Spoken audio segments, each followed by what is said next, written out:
We're going to take a look now at the VCAR 2013 exam and the multiple choice questions.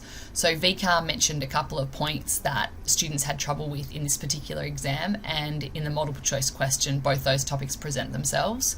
One of those topics is chronic adaptations to training, and the other one is the difference between training for lactate inflection point and training for lactate tolerance. So let's have a look at both of those questions within this year. VCAR said students performed reasonably well on multiple choice.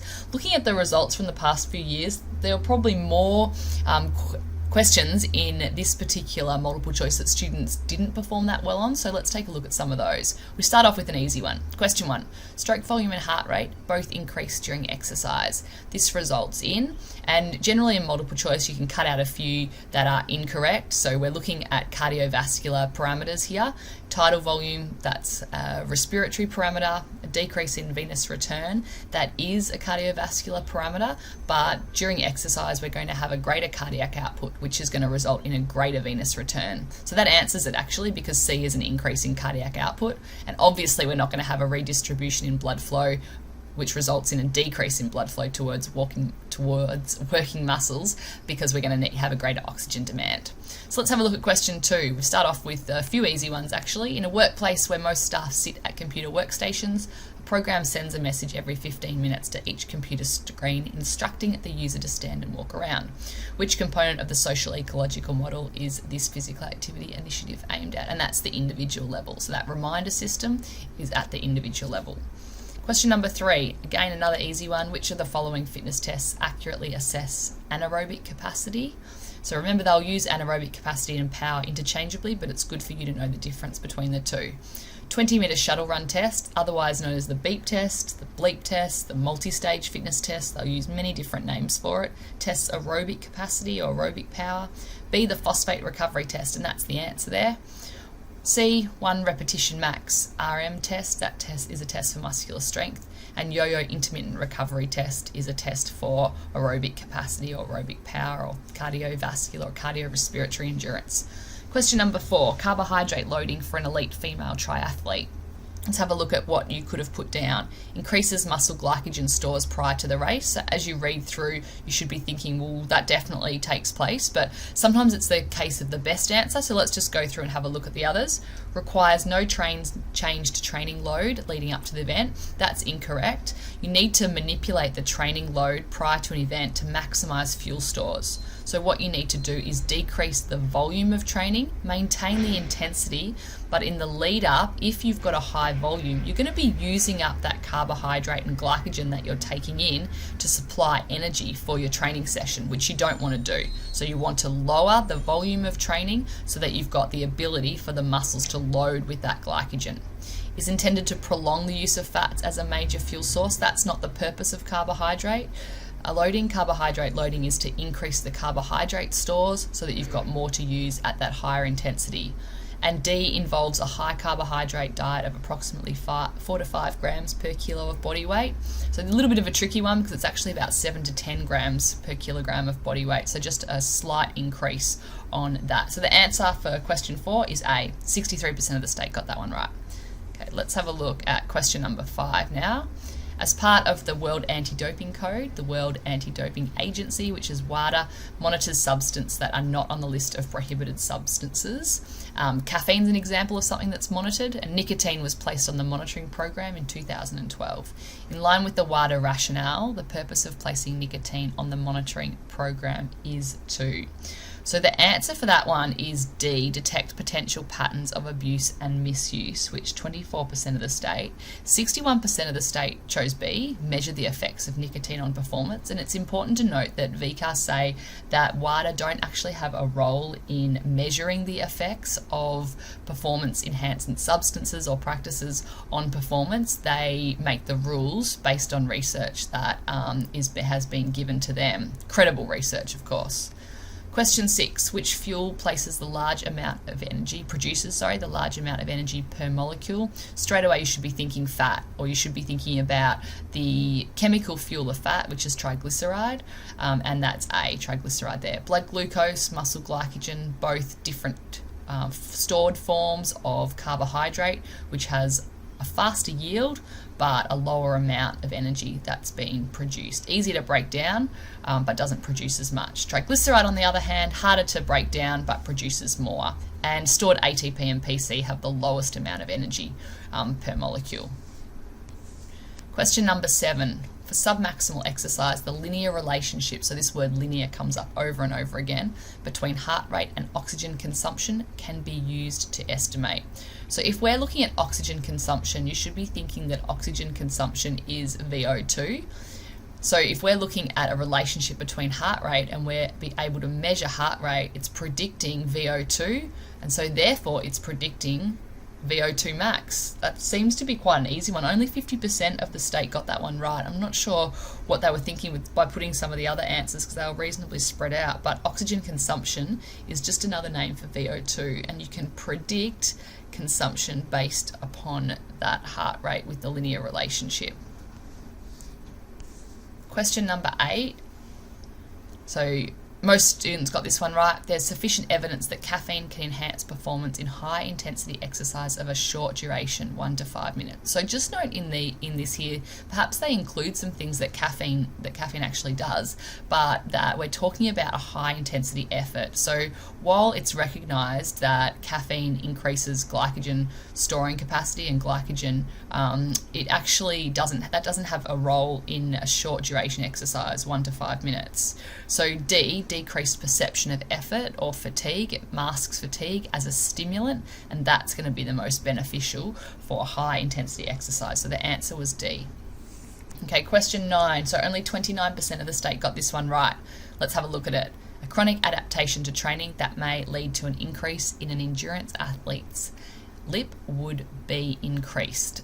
What do we look at? Glycolytic capacity, mitochondrial mass, ATPase enzyme activity, and tolerance to metabolic byproducts. So firstly, when you're looking at an endurance athlete's lactate inflection point, you should be thinking about that as an aerobic adaptation. So automatically, anything that's to do with anaerobic, so C and D, that they go out there. So it needs to be out of A and B. And one of the most important factors in increasing lactate inflection point is to increase the size and the mass or the density of the power production elements of the muscle, and that's a mitochondria. So mitochondria are like factories. They produce ATP and they produce it aerobically. So if you've got more mitochondria and if they're bigger, you're going to have bigger factories and they can produce more ATP aerobically, which is going to lead to an increase in an athlete's lactate inflection point.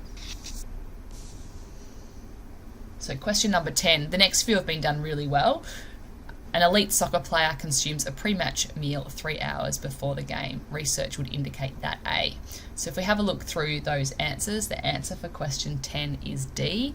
Lower GI meal may produce a more stable blood glucose concentration during exercise than a high GI meal.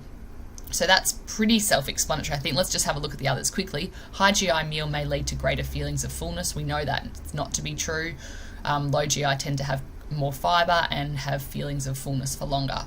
High GI meal may result in improved endurance capacity compared to a low GI meal.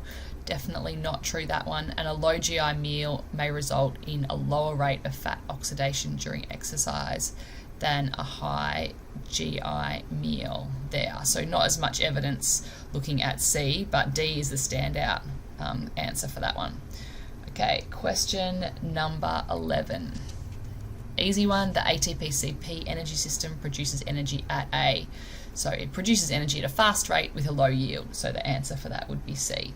Question 12, chronic adaptation. Chronic adaptation to aerobic training is an increase in the recruitment of fast twitch fibres. So that's not going to be correct. Fast twitch isn't related to aerobic training. Increase in fat oxidation at the same energy expenditure. All right, so that one could be correct. Increase in carbohydrate metabolism at the same energy expenditure. That one's not correct there. We're not going to burn more carbohydrates. Increased contribution from the anaerobic energy system. That's definitely not correct. So the best answer there would be B, increase in fat oxidation, and that actually be a decrease in carbohydrate metabolism at the same energy expenditure. So the body is better able to use fat at intensities, and that is called glycogen sparing. Question 13, not performed particularly well. 56% of the state got this one right. Let's have a look at it. An appropriate interval training program to increase the lip of an elite endurance runner would be. So you can see we've had a few questions about this anaerobic versus aerobic and lactate inflection point. Let's have a look at it. If we're thinking about improving lactate inflection point, you want to be thinking about aerobic. So if we're looking at the interval distance, the most aerobic interval distance is going to be the 1,000 metres. So straight away, A is a standout. But let's go through and have a look at the rest of the answers, because we don't just want to tick off on because we see one factor correct. We don't want to come to a conclusion. We want to look at everything. So we've got 6 reps of 1,000, and the work to rest ratio. Again, that work to rest ratio of 1:1 tells you that it's an aerobic training session. 1:3 is more anaerobic glycolysis, and 1:5, 1:6 ATP-PC. And that aligns with those shorter distances. So all the answers are screaming A so far. If we're looking at intensity of VO2 max, that lower intensity of VO2 max, 75 to 90%, is going to be more likely to be working the aerobic system. When we're looking at 90 to 95, we move up into that anaerobic zone for VO2 max. So definitely the answer is A for that one. Question 14, only 40% of the state got this one right.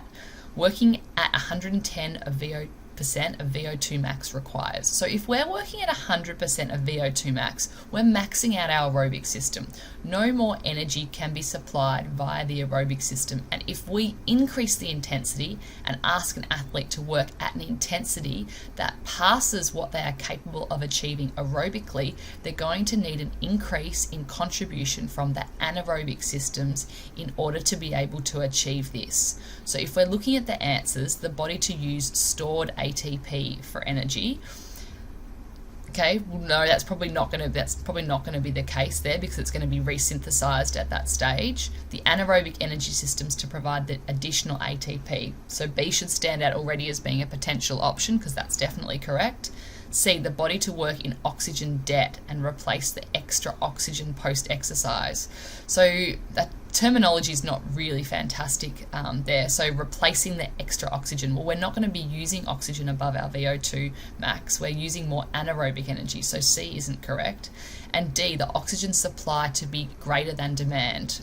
Yep, the oxygen supply isn't going to be greater than demand. The demand's going to be greater than supply. So the additional ATP is produced aerobically. No, it's anaerobic. So B is correct, the anaerobic energy systems. And the last one was a pretty easy one.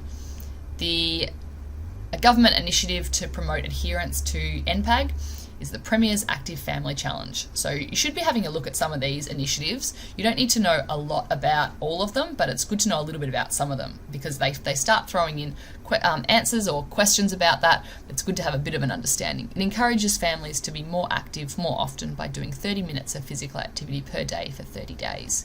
In which age group would they meet the National Physical Activity Guidelines by completing this initiative? So you should know when you look at the answers that anyone in the child or the adolescent age group should be completing at least 60 minutes of moderate to vigorous physical activity every day of the week. And 30 minutes falls into the adult category, and it's most days of the week, which is 5, but if they're going to be doing it every day, that's a bonus. So the answer would be D, 18 to 65 years of age.